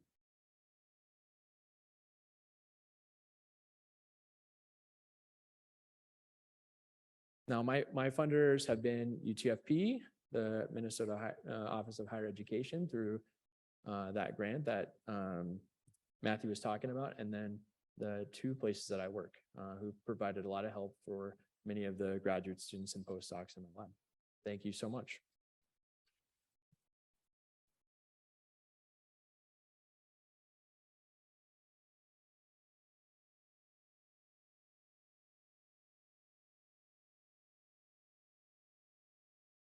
Thanks, David.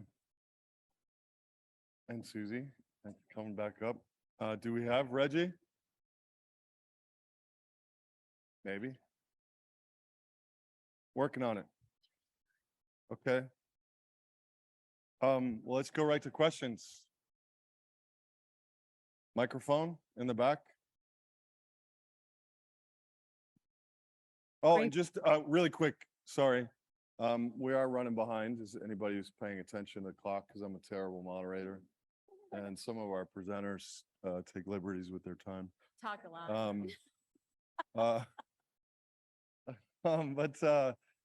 We will, we postponed lunch just a little bit, but lunch will come out during our panel discussion. And I've already let Ikai and the folks at Inuvo know. We'll give them their full time, which will overlap that, just to forewarn you. Okay. Go ahead, sorry. Oh, great presentation. And please please tell us who you are. Oh, I'm sorry. I'm Susan Rachi.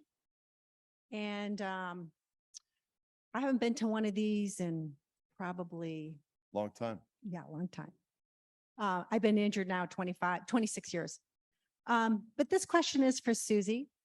I see what you guys have done, and I do remember you from decades ago. I know. It's okay. So my question to you is, we've been injured, some of us, a long time. Have you looked into our bones, the bone scan? How do you judge that? Do you think that someone that has chronic injury, that their bones have now deteriorated because we haven't stood or walked, life has gone on, and we're not standing in that standing frame? How is that going to, have you had someone with a real chronic injury? Yeah, so thank you for that question. So we have some experience with it. I think as David pointed out, as you continue to accumulate evidence, you need high numbers to be very definitive. And there's a lot of variability, but I can give you 2. So let me answer you and say that we take DEXAs pre, post, in the middle of interventions, after interventions. We're collaborating with Leslie Morse to really understand that better. So we are looking at it. Secondly, that everyone, essentially everyone, there's a few exceptions, has osteoporosis a few years after injury. And then it seems like it stabilizes to some extent, but certainly the longer of injury, you would imagine that there may be more fragility to the bones. Plus you're also aging, right? That does the same thing. But DEXs aren't that sensitive, but they're important to look at. And let me give you two examples. So we have someone 40 years post-injury who has undergone over 100 standing sessions, can bear full weight bearing for some minutes without assistance and independent, but can stand for 2 hours using the stimulation. And we've had no adverse events. We also just recently, and we don't know the outcome, had someone, a woman, which makes a difference with the bone, 30 years post-injury, who has never been upright since her injury. And so we don't screen out people based on their DEXs, because you'd have to maybe screen everyone out. But we watch it very carefully. I should also say we have, in the epidural stimulation, we've had one fracture. We've had one study-related fracture. This person was stepping, and it happened during stepping. He got treatment, came back into the study, finished the study. We had another person who tragically got hit by a car and had a very serious fracture at the beginning of the study, got treatment, came back and finished the study. So this is what we have observed. I think as David said, we don't know. We still have to understand and learn more, but we don't exclude people based on the years or the decades post-injury. We get a microphone over here. Thank you. And then back there after that. So I have a couple. Tell us who you are. Oh, sorry. Dave Gillespie. I'm from here at University of Utah.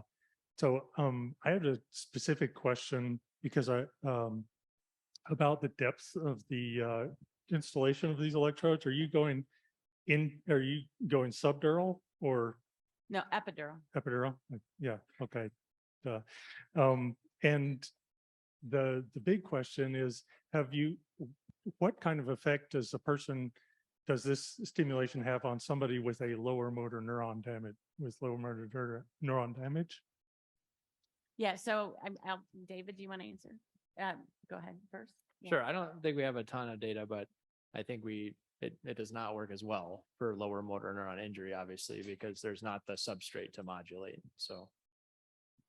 Yeah, and we have not done any lower motor neuron injuries with epidural stimulation, but we have done transcutaneous stimulation, neuromuscular electrical stimulation combinations, have seen some recovery. So I think there's some potential there. It hasn't been well studied, even in animals.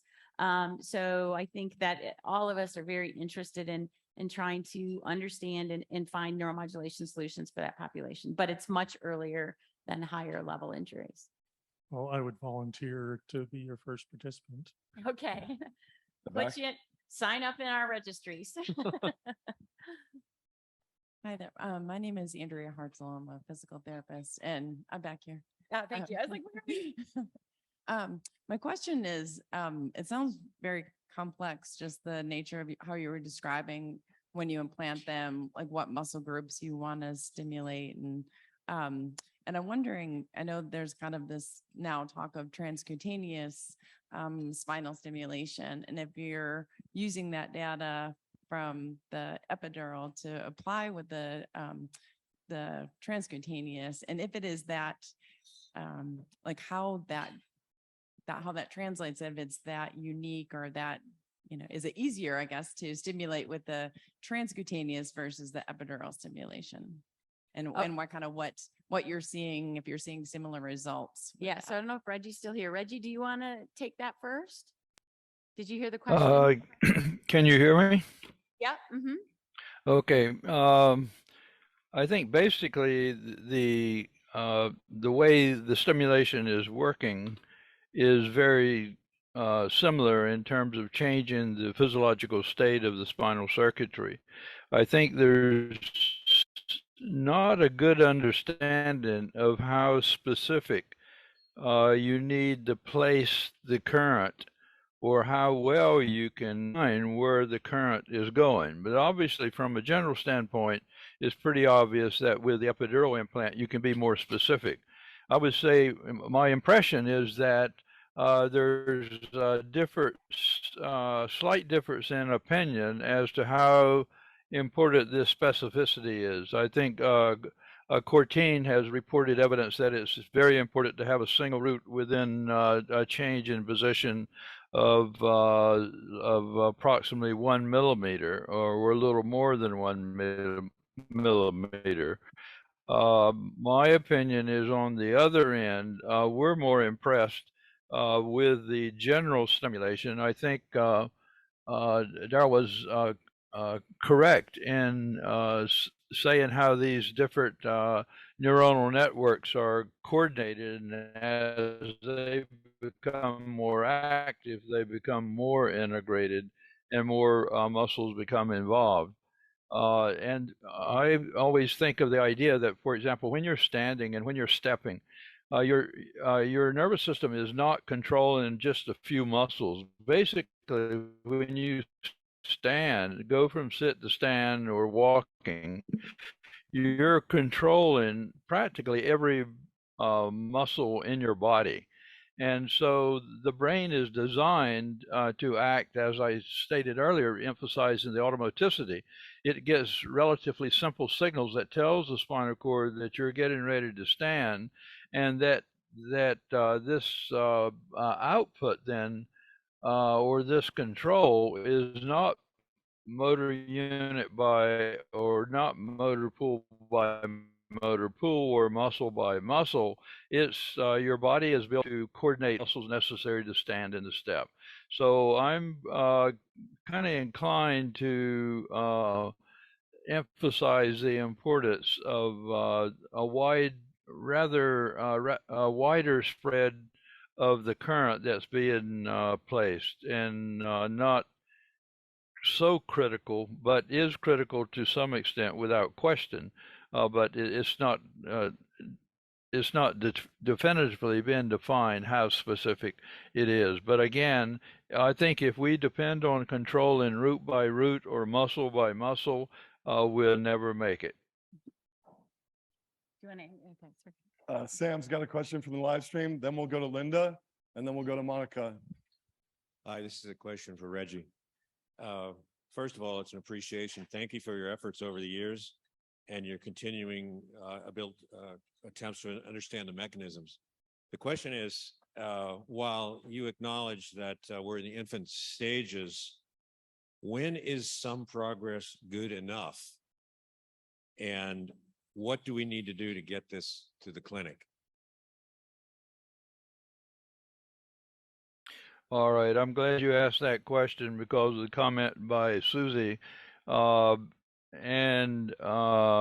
think we're ready now. I would love to have what we know now. I would love to have it available to the patients. And it doesn't mean that we have to have where we're going to go in the future before we let any of it go. I mean, I always think of the analogy, you could use the Wright brothers, or you could use the Model T Ford and versus the Tesla. That wasn't done in the beginning. So yes, we can have, I'm confident that we can markedly improve the function of a lot of people if we had control and we had the system ready to distribute properly the devices that are needed. Linda? Linda Jones, American Spinal Injury Association. So my question actually even dovetails on what Monica presented earlier, and I think she has a microphone in her hand over there, so she could also respond. But for those of you on the panel, and Reggie, you know, you've except for David, have talked about the impact of rehabilitation combined with neuromodulation and how it's more impactful when you add rehabilitation. But the number of sessions is pretty great. And as we saw yesterday from NeuroWorks, we unfortunately, in our healthcare system, we don't have access to the extended number of sessions that might be needed. Have any of you thought ahead to how this could be implementing clinically, to the last question from online, in terms of the concomitant rehabilitation that needs to occur? Yeah, so it is a lot of sessions. It should be a lot of sessions, and all of you deserve a lot of sessions. So one of the things as we unite together, I think we need to do is change the understanding. And when the Neuro Recovery Network was active, we had a strategy then to educate the insurance companies, and we had people, chronic individuals, who got 200 sessions paid for. Now you had to work hard, and it was, it's difficult and sustainable, but there's definitely ways to do that. And so even without neuromodulation, rehabilitation is a tool for recovery. With neuromodulation, it can likely go faster, and you can reach higher levels of recovery if you combine those two things. So I think this is a tremendous barrier that we've been fighting for 25 years that we need to keep fighting. We need to be perseverant and change it. If the highest recovery is going to come with the most skilled activity-based recovery training rehabilitation in right now, in combination with maybe other strategies, but certainly neuromodulation. So we think about it every day, Linda. Could I make a comment here?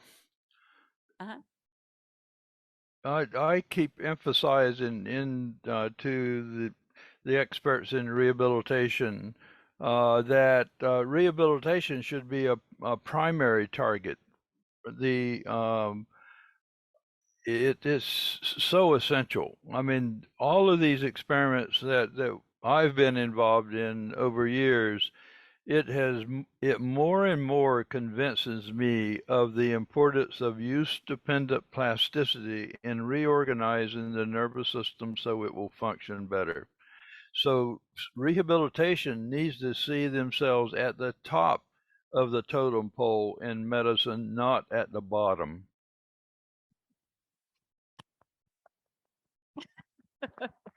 David, Agreed. you have a comment? I'm very practical about this. I already know rehab works, so that's not really my question. The question is more about resource allocation, right?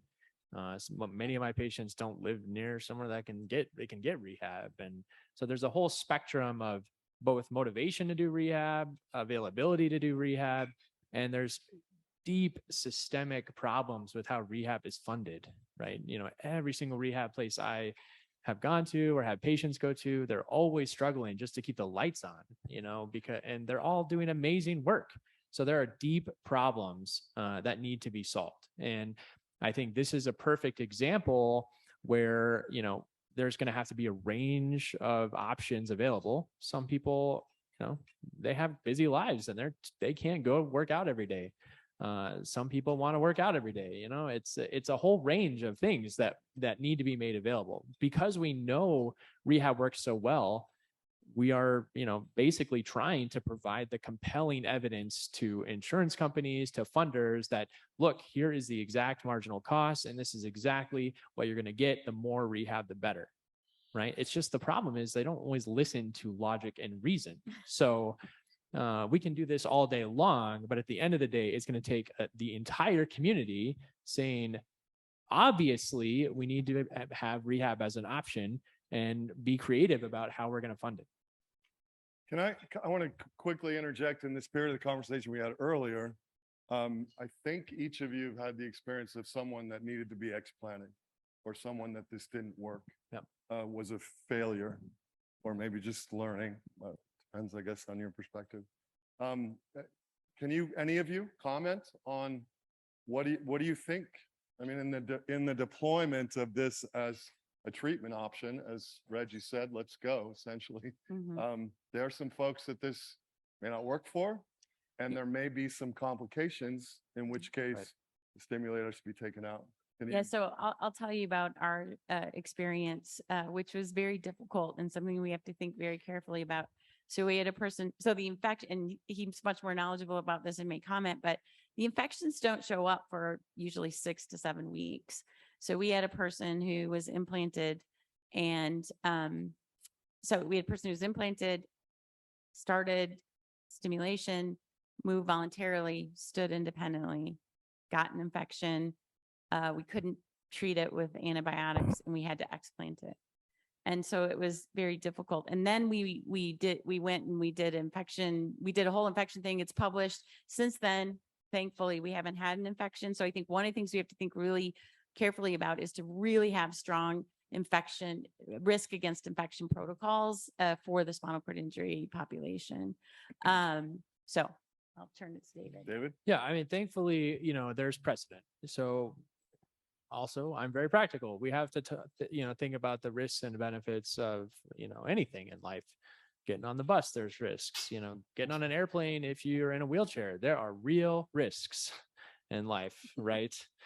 But certainly undergoing surgery, there are risks, and you need to know what the risks are, and we need to compare them to other populations that are better well-defined because we have huge numbers. So for chronic pain, we put in spinal cord stimulators all the time, and there are, pretty well-characterized risks. And so that is kind of our, that's our comparison. That doesn't mean that that's, how every single individual makes their decision, but that's probably our best benchmark right now, is to make sure that we're as good or better. I think we can definitely do better than what chronic pain is, where there's, there are other issues with lead migration, which is the most common complication of spinal cord stimulation, but using different kinds of leads than anybody has really used. There are infection risks, and there are certainly protocols to help mitigate that risk. And so there are tools for us already in existence to help kind of tackle these aspects. It's up to us to make sure that we're reporting these in context of everything else that's going on, where we have other populations like deep brain stimulation and other populations where it's pretty well defined. Thank you. Monica. Yes, so Monica Perez from Shirley Ryan Ability Lab. So in response to Linda's question, I think, Linda, with protocol optimization and hopefully with combinatorial approaches, we're going to get there and we're going to decrease the number of sessions. I think that is how I see the future of rehabilitation. But I have a question for Susie, because I have followed the work of epidural stimulation for a number of years, and I'm very curious by the approach that you're using today. We have by now very good evidence that if you stimulate the central nervous system using a closed loop control approach, we get better outcomes.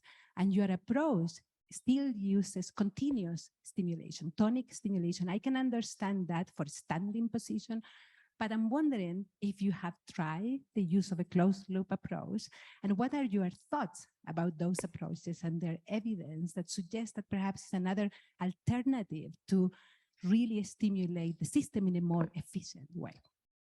Yeah. Okay. So I think if I'm understanding your question, you're asking about the continuous stimulation or the tonic stimulation.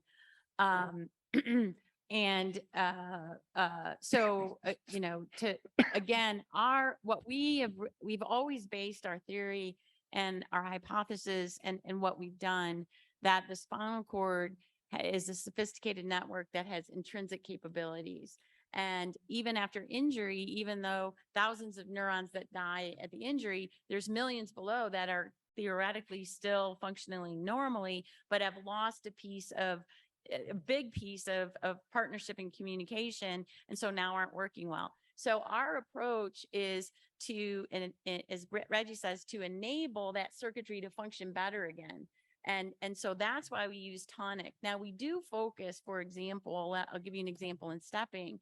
So those of you that know central pattern generation, you'll recognize why we do this, but I don't think the background's necessary to know, but we'll put a cohort. So those 4 things, we call them cohorts. So we have 4 configurations we can use in our current system that work together, interleaved for a program. And so for stepping, what we'll do is we will hit L2 with about 30 to 40 hertz, and that gives us rhythmicity, okay? And then in every person, there's a little bit different deficit. So let's imagine it's flexion on the right side. So then we'll add a cohort that focuses, let's say, on the flexors in that area. And then the other common one is stance isn't as strong. So we'll take another cohort and we'll put it low down, and we might go at 20 hertz. right? So even though it's continuous or interleaved, we're still focusing in on different areas in different aspects. So now if you look at transcutaneous stimulation, I think the most successful approach to that is multi-site. And for walking, if you look at Yuri's most recent work, he's doing kind of a combination of what you're saying, and you have more freedom to do that with the transcutaneous. So he's doing the same thing. He's going to L1, L2, continuous stimulation, 30 to 40 hertz.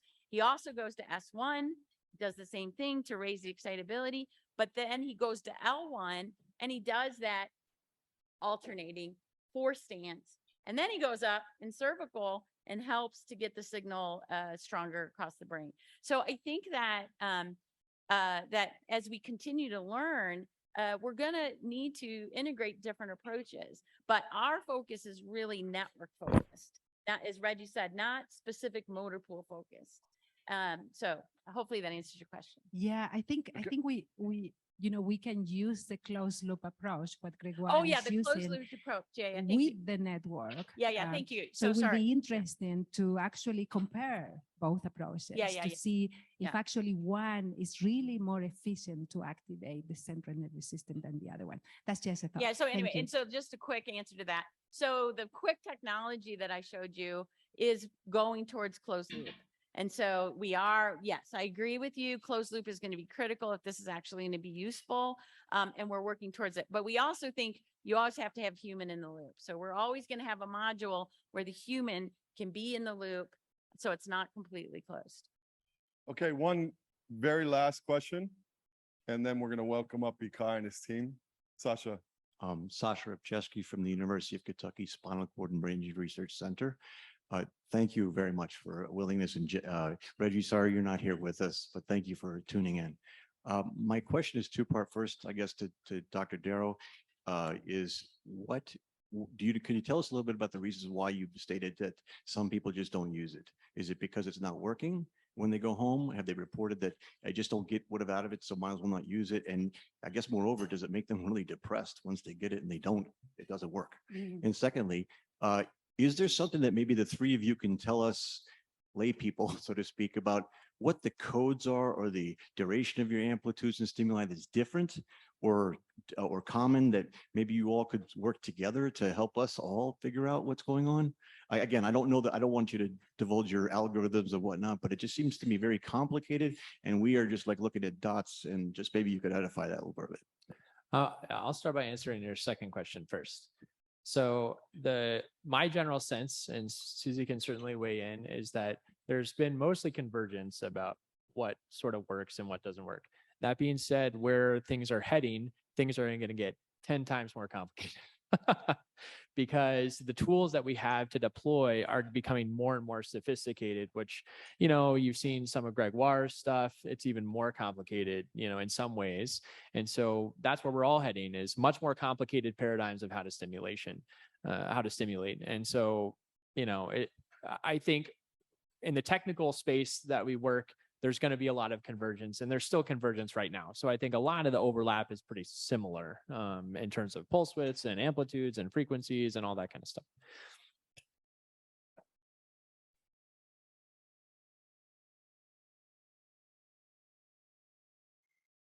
Oh, it's complicated. It's complicated. But we're all converging for the common goal. Right. And most of the devices that we're using and the degrees of freedom that they have, every company has their, what they're selling, but a lot of the basic infrastructure is pretty common across all the companies and things like that. So it's not that different. I already forgot your first question. Why aren't some folks using it? Right. I think that's also complicated. I think for some of the patients, they just don't see the benefit that they expected, right? And so that's part of the issue is we want to provide a therapy.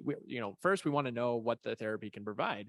And then second, we want to, make sure that the message about the therapy and the benefits that are gained is clear, right? Because the thought experiment that I like to do is with my patients that are just injured. So, and many of you have been through this. You're just injured and your life is turned upside down, and your lens on the world changes dramatically in the first year. Okay.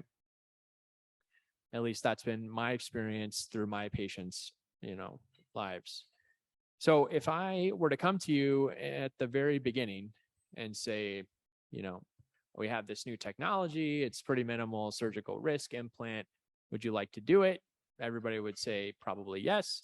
And I don't think in the noise of how your life changes and the bereavement that you go through and the adjustment and everything, that you will even probably notice that much of a difference for a long time. It's my opinion. That has to be tested. Whereas if you have had injury for a few years and you know what it's like and you've learned about all the complex physiology that the body represents, that's a very different place to talk about expectations for a device that gives you 10 or 20% or 30% or something like that, depending on how you define it. That's a very different place to start. And so that matters tremendously. And I think everybody does their very best to provide reasonable expectations but this is research. We don't actually know. We're learning as we go, and we're trying to provide that information up to date. But we're all humans, and you have expectations when you go into the study, no matter what kind of preliminary discussions you have. So I think it's a combination of both. Yeah. Thank you all. We're gonna have to cut it off there. Very much appreciate your time. Thanks for coming in, Reggie. All right. Bye, Reggie. Thank you.